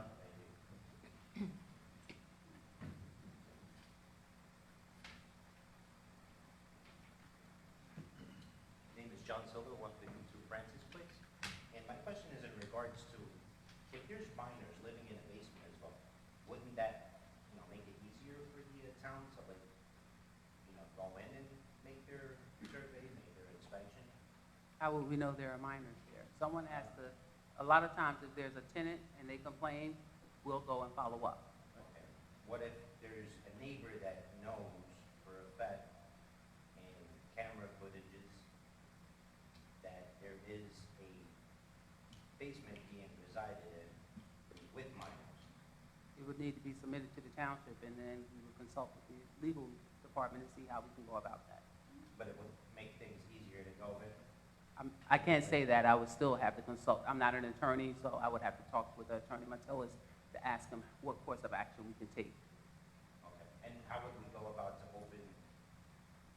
To submit a concern, you can contact the building department, fill out a form. They have forms, or you can just email them and make them aware if you have footage, you can forward that as well. Also, I have a direct question from Mr. Evans. Last week I sent you pictures that were sent to me with a big pile of trash regarding Blue Ribbon, that neighbors have been seeing mice and rodents and all kinds of crazy creatures crawling out of those dumpsters and the big pile of rubble that's there. Was there anything done about that already? Yes, when you sent it, I went, spoke to the owners. I saw it, physically saw it, the stuff there. I haven't been over there since you last sent it, so I don't know if they removed it or not. But I believe since yesterday it was still there. so I haven't been over there. So if they haven't removed it, I'll forward it again. I'll forward it to Ms. Smith, and we'll send code enforcement out. But no, I did take action when you gave me the information. Okay. And I also got the videos you sent me as well. Yes, how would we go about to further proceed with the public urination? That's something that we had to talk to Attorney Martellus about as well, as far as, with my law enforcement experience, if we see them doing it at the time, we issue a citation right then and there. Now, when it's just footage of that happening, I don't know how we would go about identifying who it is and how would we issue a summons at that point. That's something we have to talk to, we got to prove who the person are, so that gets a little tricky. Okay. But I'll go out and first thing tomorrow, see if they're still out there. If it's not, I'll forward it to Ms. Smith. I appreciate it. Thank you. No problem.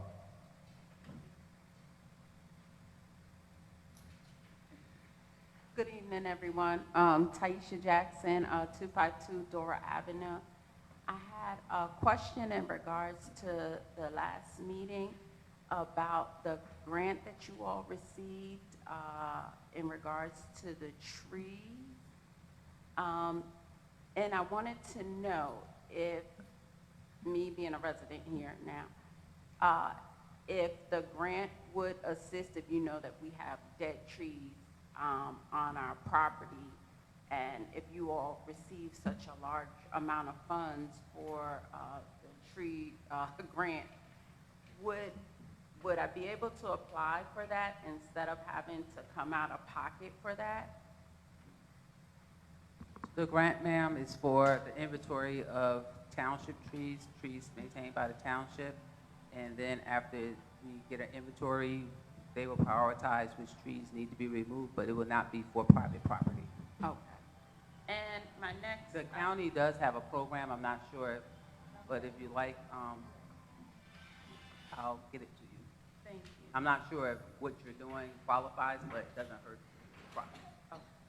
And my next issue is I am a disabled veteran, and I have certain accommodations that I qualify for in remodeling the home, my parents' home that I have now. I came down and spoke to someone at the building and zoning, but I was told that I had to fill out the form first, pay the $35, and I wasn't allowed to speak to anyone in regards to if I wanted to do any type of remodeling in regards to two-car garage or adding, doing an addition.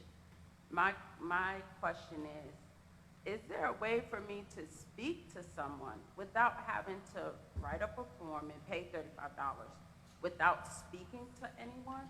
I mean, I just thought that I would be able to speak to someone in regards to building and zoning. Ms. Jackson, you can stop by Yes. my office tomorrow and we can discuss it. Oh, thank you. Thank you very much. Any other? Another question.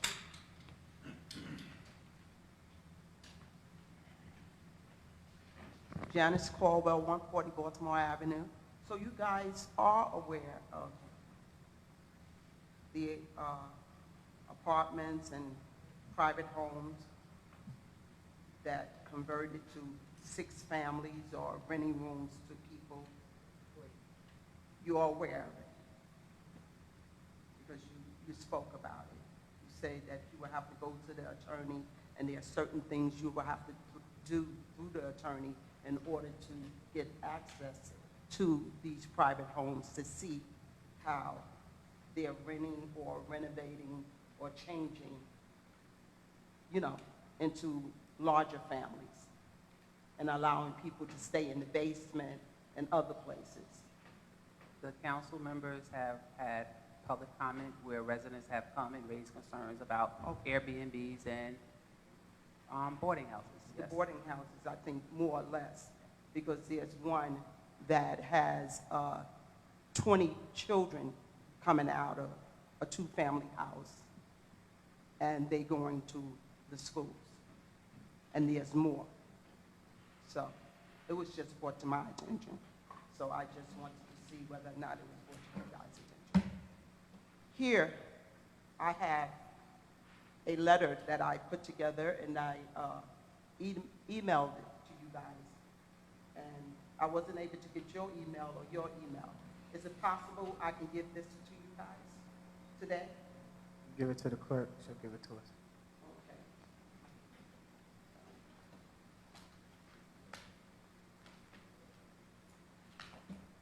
Did you receive my email? I didn't. Thank you. Did you receive it? Miss, about maybe 5 o'clock today. No, I didn't. Ms. Hyatt, did you receive? I couldn't open mine, so that's my, I can't get into the email.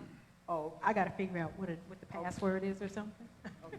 Let me just make sure I have enough copies, then I give it to you, okay? Thank you. Or I was gonna say, if you give it to the clerk, maybe they can run off 7 copies really quickly. Oh, you will? Okay. Yeah. Thank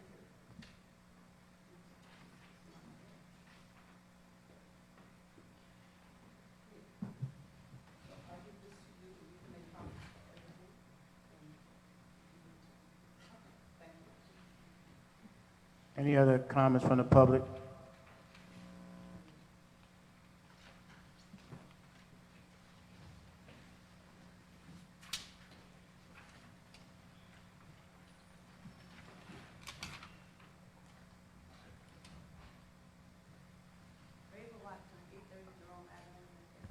I have a question.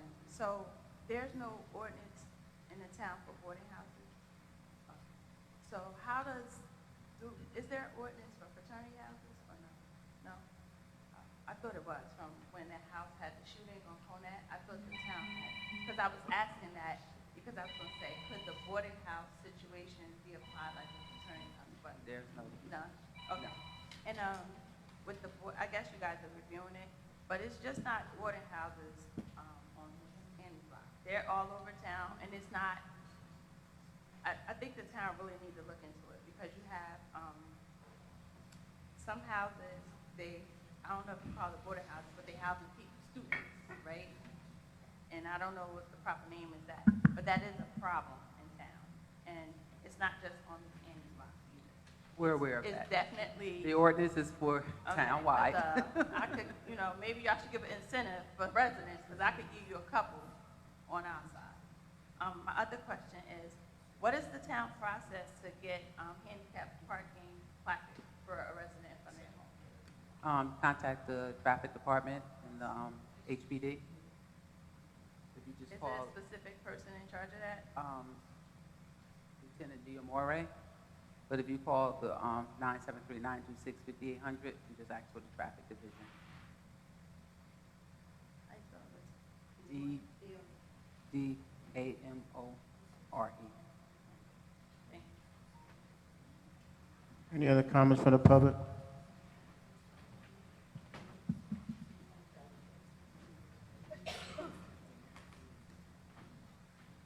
just had a Hawaiian Thompson at 1480 Stanley Terrace. I just had one question in regards to there not being an ordinance for the town. There are ordinances for the state of New Jersey, so that doesn't supersede any action that's happening in the town.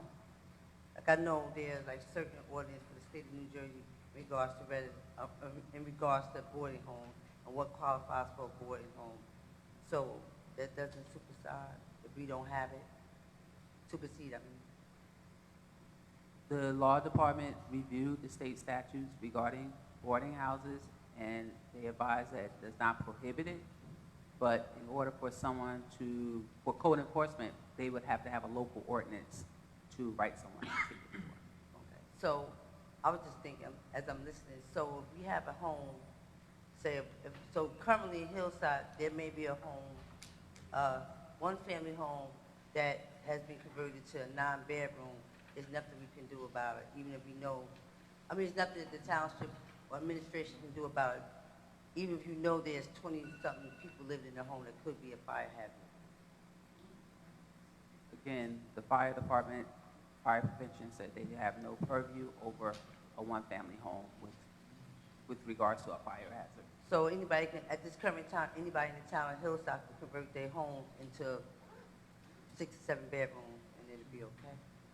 At this point. If they do an addition, they have to get permits, but if it's all inside depends their on the home. construction, yeah. Yeah, so you can't really judge. I just was trying to understand that, because I've just heard the young lady saying she had, like, they said 20 kids living in it. I don't think we can intrude in a personal property. So I was just, private property. I was asking. Okay, thank you. For the record, you went over your time, too. Oh, please. I'm sorry.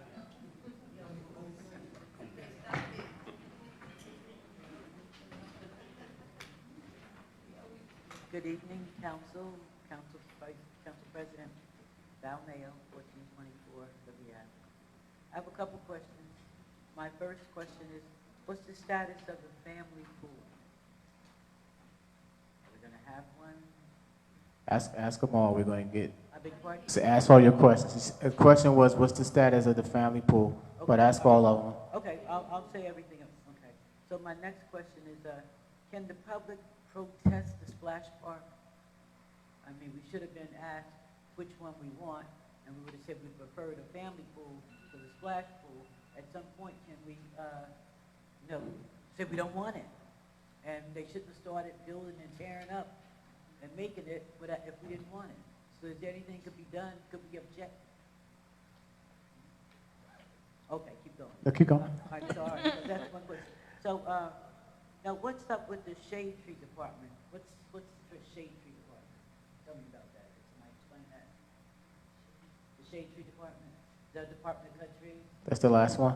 No, it's not. Keep going, because I want you to get all your questions in before your time is up. Very good, okay, great. All right, so what's the shade tree department, and what's the status of the bucket truck that was ordered and purchased and returned? So I wonder what's going on with the shade tree and the bucket truck.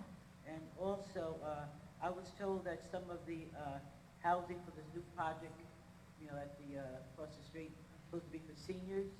And I heard him say that all the apartments going to be at the market rate. And I thought I heard earlier that was going to be some sliding scale prices for the senior housing. And out of the 200, how many housing, or 300, how many housing is for seniors? And I thought they was gonna make special arrangements for seniors with discounts. So how many houses they giving to seniors, and why aren't they discounted? All right, I think that's it, I think it was the, low income for the planning board and about the apartments. I think that's it. Okay, so, Ms. Smith, you can answer what you can answer. Be advised, Ms. Mayo, we don't have our legal attorney here today. Okay. I think the pool, would you say, could we, something about the spray park or the pool? Yeah, can we debate that? Can we, protest it? That's the only thing they're making is a spray park. We don't want a spray park. We want a family pool. I don't think it's the only thing. I think there's also going to be a pool as There's well. gonna be a pool? Yes. Am I mistaken, Ms. Smith? There's also going to be a pool with the spray park? Yes. Right. I think that was. I thought last time they said they had to fine like $4 million or something. That was correct to So build. how you say you got it if you don't have the money? That was, well, to your point, Ms. Mayo, when it was presented to the council, it was the pool in addition to the spray park. So we voted on to have the pool and the spray park, with the addition of the spray park. We got, as you know, at the last meeting, we got phase 1 of the project, in which they said they were going to do the spray park first. I'm only sharing knowledge what I have. Your protest would not be with us, if you will. I mean, you can protest to us, in fact, but this plan is being moved forward by the administration. I did express my concern about that phase with Mr. Augustine, wanting him to do the pool first and then the spray park. But, those are conversations that we can definitely continue to have with the administration as well. But it's my understanding that both are going to get done. So I'm confident that they both are going to get done. And yes, there's a shortfall right now, to my knowledge. I don't know if that's been corrected to complete the pool project. The housing unit question I cannot answer. I have no. Bucket truck and about the Shade Tree Department, what's the story with that? I don't. Are they operating? Ms. Smith, I can't answer that one. Yes, the Shade Tree Department is operating. If you have an issue, contact Public Works. Okay, what's the story about the bucket truck? Are they using a bucket truck? Do we own one? I don't know what story you're referring to, a bucket truck being purchased and returned. This one right here was working there. He ordered a bucket truck, and they said the new guy sent it back, and we paid for it. That's what I'm saying. Where's the money? If he ordered a bucket truck and the guy came after him, returned it, where's the money, or do we have it? I want to know the status of this purchase. What's going on? Where's that bucket truck money? As I stated, I'm not aware of a bucket truck being purchased and delivered and then returned to the vendor. Okay, excuse me. Do you know anything about the bucket truck being purchased? Did you purchase the bucket truck when you were working at Ms. Smith, Ms. Mayo. I'm just saying, I want to. Yeah, you All can. right, okay, I'm just trying to get. But right now, we don't want to get into the back and forth with the audience. Could you check it out? Because that's what I was told. That it was a problem, that it seems like the new guy sent it back and put the money in his pocket. That's what it sounded like to me. Ms. Mayor, I'll find out for you tomorrow, and I'll reach out to you. I'll find out. Back to the housing and the new project. The housing question, I don't have an answer. I don't know how that's going to be done. I think they're still in the planning development stages of that, so I don't think they kind of figure out a formula for the seniors. Anything to say about, they building these houses and they sell them all at market rate. You hear, like they said, they got 300 units and they're going to be taxing our taxes, and what are we getting out of it? To give us some senior housing, and so some of us will be ready to move out. We can move into senior housing in our own town. So I think there should be some consensus for the senior housing, but the taxpayers like myself, I've been here over 47 years. I want a little change in my lifestyle, and I would like some senior housing in Hillside that I can afford. So I don't disagree with you. So tonight was the first reading, and some of the questions. The planning board and stuff, we should know about what's going on in planning, so we can put our 2 cents in instead of hear about it later. This is what they did. Right. So we'll have some answers prior to the second reading of that. Will be read tonight to some of your questions. Concerns, Yes, that's what I'm saying. We will. Every part, the planning board, we should know what they approving. No, I agree with you. So Our taxes is being and affected by approving 300 apartments. So if you listen to the gentleman tonight, whatever was discussed here tonight has to be approved by the planning board, then it will come back to the So council. maybe we need to go to the planning board? Yes. Say it again? I believe, Ms. Mayor, I think the planning board, Councilman Rios told me the meeting might be tomorrow. I'll confirm that and I'll send you the information. Very good, very good. Okay? All right. It is tomorrow, so I'll send you the information. The zoning tomorrow? So I'll find out all the zoning and planning board meetings for you, and I will inform you tomorrow as to when they are. Oh, yeah, I just want to, my last thing about the boarding houses. I think you said there should be a law, because this is a residential area. We shouldn't have to have our one-family home, 3 bedrooms, with a boarding house with 50 rooms and 100 people all hanging out around your house. There should be some kind of restriction. It's residential. Boarding house should have its own category, like a hotel. So we don't want a hotel next door to our house. So I think it should be some regulation about you don't want it, and this is the reason why. There's too many people in a residential neighborhood. I mean, somebody should see that. You don't want your 3 kids with 50 men in a boarding house next door. All right, so please try to straighten that out. We're gonna get a law that's gonna stop it. Yeah, So did you make something that's gonna stop it, or you don't know what to do? No, I think we discussed that the township attorney was already working on it, and you want to see one of Something that's gonna squash it, then. Make it illegal. I haven't read it in its entirety yet, so I don't not say it's going to squash it, but I think Ms. Smith mentioned that it will make it more difficult for that to happen, whatever law that they're putting into place. You're gonna try to make a good law to prevent it. All right, thank you.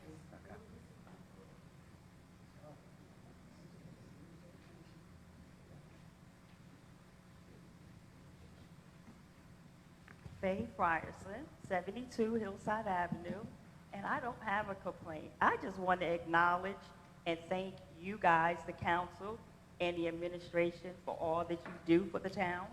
I know I'm not a lawyer, I'm not into politics, but I know this is just a small little section of what the real federal government is about, and you guys probably go through a lot. So I just wanted to acknowledge and thank you guys for tolerating it, for dedication, for whatever the stipend is that you get, for just being here for us, to hear us voice our concerns. And I just want to just thank you for that, and the administration, because sometimes we get up here a little bit angry, don't want to acknowledge that, this is your evening, you have families, you are taxpayers, just like the administration and the mayor. So, let's just, I'm going to say it once again, 22,000 people, according to Google Census. Can we just, whether you like the mayor or not, I like the slogan, build a better Hillside, come together. This country is already divided. Please. That's it. Thank you guys and the administration. Thank you. Any other questions? Thank you for the pizza. You're welcome. If there's any left, please take it. Any other comments from the public? Seeing none, motion to close public comments. Motion. Can I get a second? All in favor? Aye. Council remarks. Councilwoman Bonanno. Councilman Joyner. Now, I just want to say thank you for coming out. Again, I sit here and I listen to a lot of the complaints and stuff like that. And people that know me, I'm not one for complaints. I like to help build and rectify situations. I'm a homeowner here. I'm a homeowner in Maryland, North Carolina. And sometimes I sit and I look and I'm like, but anyway, thank you all for coming out. Again, any of my Ward 3 constituents, I'm willing to sit down with you so you could beat me up and anything like that. And we'll get some kind of resolution and get your stuff rectified, because that's what you elected me to do. So I don't want you to think I'm not listening. We just gotta work together. But thank you all for coming out and happy holidays. Councilman First Thing. I believe the next meeting is our final meeting for the year. So I would like to, Glenn, I'm going to put you on the spot because Hope's not here, but I'll put this in an email to you and to Hope. I think it's good for me to see where we are after 1 year that I've been here. Maybe a report from the code enforcement, from the building department, from the court system, everything that how the town functions. Let's see where we're up to and what has to be done for next year. It's a good time to reflect on the year past. And I would like to look at that report in addition to the engineering reports and things like that that I think would be helpful. I think there's a lot that goes on in the town that people don't know, and it would be helpful if we can get access to that information. So I would like to make that request for the last and final meeting, and maybe we can get a presentation on that, which would be helpful. But again, I think it takes a village. It takes everybody here to work together. And bringing your ideas up to the fore is helpful to us because we hear about them. We try to work on them. We don't always get the answers we're looking for, but it is a work in progress. So thank you, everybody, for raising the issues to our attention. And again, we're always accessible. If there's anything we can do to help you, please reach out. Thank you. Councilwoman Hyatt. Thank you, Council President. Thank you, everybody, for coming out. We really do appreciate you taking the time, not only to come out and be here with us, but to voice your opinions and to consistently come back so that you know for yourselves what is going on. I think I really appreciate you saying thank you to us. You are very welcome, and I thank you all for, again, speaking up and standing up. And I think, in all fairness, we all could do a better job. At the end of every day, we ran for these seats. And it is our responsibility to learn the law, to know where the boundaries are, and to do the best that we can for you all within those boundaries. It's in writing. If we type in Hillside Code 360, it's there. And when some of us began, we started right out with the book of laws, and Arthur Kovitz can attest to the fact that a bound book used to be given out, and that's what we're supposed to govern by. Not a dependency on anything else except the law. Thank you. We have a Hillside Municipal Code that is the law for Hillside. Much of it corresponds with the state level law. That does not is actually the laws that you see us make at every meeting. So when we pass an ordinance, it becomes a law. When we pass a resolution, it becomes a law for 1 year. If we're giving a contract, there is state level law that we're supposed to abide by to award that contract because we're utilizing taxpayer money. When we hire employees, it's spelled out in the law how to do it. When we terminate employees, it's spelled out in the law how to do it. So reliance on anything other than information that is available to us is a disservice to you.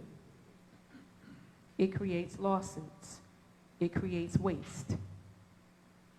And that's not what we swore to do, and in some cases affirmed to do, when we took our oath. So again, I say I appreciate you thanking us, and you're welcome for all that we do, but I would love it if you all would remind us, we took that oath, and we could do better to actually live up to it. Councilman VP Rios. Thank you, Council President. I want to thank everyone for being here today. Your presence here is important, your questions are important, and your concerns are important. And the more we communicate and the more we pass along information from all departments, the better the township will be well informed and the better we can move forward. I urge residents to reach out to your fellow council members to get information. We will help assist you in getting information, and I know sometimes Facebook is not the best source of information, but we will do our best to make sure that your questions and concerns are heard and we get you the information that is right and true. So again, thank you. Happy holidays. Thank you for being here. Thank you for spending your time with us. Have a great month. Thank you. Thank you, Councilman Rios. Let me thank everybody for coming out tonight, and let me thank my council members as well, who for the most part, have been very supportive. Let me just say, our jobs are not easy jobs. Some of the things that we talk about, we don't just created overnight. Like, I'll just give an example. The pool has been something that's been in play now, and the diagrams and everything been in play, I would say, roughly for about 2-3 years. Some of these concerns and questions, there was times to raise those things before the council passed for these things to happen. So it's hard for us to adjust what's already been approved. So, you know, we can definitely listen to the concerns. You know, some of my council members said, you know, Councilman Epps, we should really stop doing council remarks because sometimes some council members want to use it as a personal political platform and agendas. And it's not about what it's the service of the community. I challenge any council member who knows more than the other council member, especially if you're a veteran council member, if you will. You should share that knowledge and where to seek that knowledge, where to be. It's not about being better than the other council member. And this is why some people don't have the capacity to lead or feels the council members feel as though they can't lead, because instead of teaching and instructing, they want to criticize and say, hey, by the way, I'm better because I know this. Any decision that we make as council members, we get the advice of our legal department. That's what they're for. That's what we pay them for. So we're not saying that we don't make mistakes, but we're not going to make an egregious mistake that's going to put this township in liability and lawsuit. So just be clear the information and be clear where the information is coming from and what the agendas are when you hear this. I'm like Rios, I will respond to some things on Facebook and some things I won't, because some of those conversations are useless. Come to the meetings, be informed. No, we're not perfect. No, we don't agree on everything, but we do our best. Mr. Silva knows I try to address whatever concerns he gives me immediately. So we try to do our best. Do we fall short sometimes? Absolutely. We all do. None of us, despite what you hear, none of us are perfect. If you got a perfect council member, it ain't in Hillside. Show me who it is. So again, I thank you for coming out this evening. I appreciate it. And you guys have a wonderful evening. Can I get a motion to adjourn, please? Someone's trying to get your attention. I'm sorry, Ms. Watson? That's a misprint, ma'am. That's December 17th, if I'm not. Yes. All right, no problem. Can I get a motion to adjourn? Motion. All in favor? All right.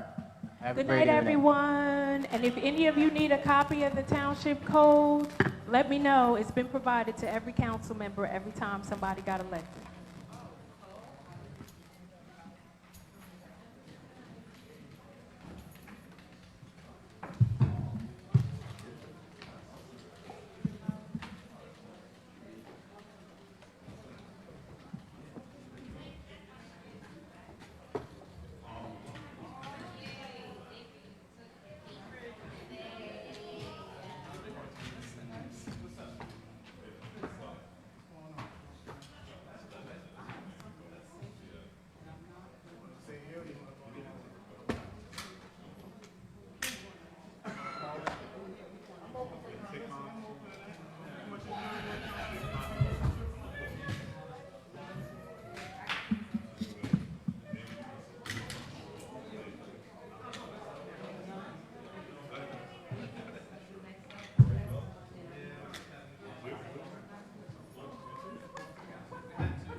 Hillside are getting the information out to the public.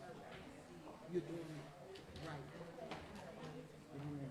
I'm saying to you, your comments that you're making, you saying that the pool and people, you've been doing it for 3 years. In 3 years, you couldn't send us a notice to say what was going on with that pool, and you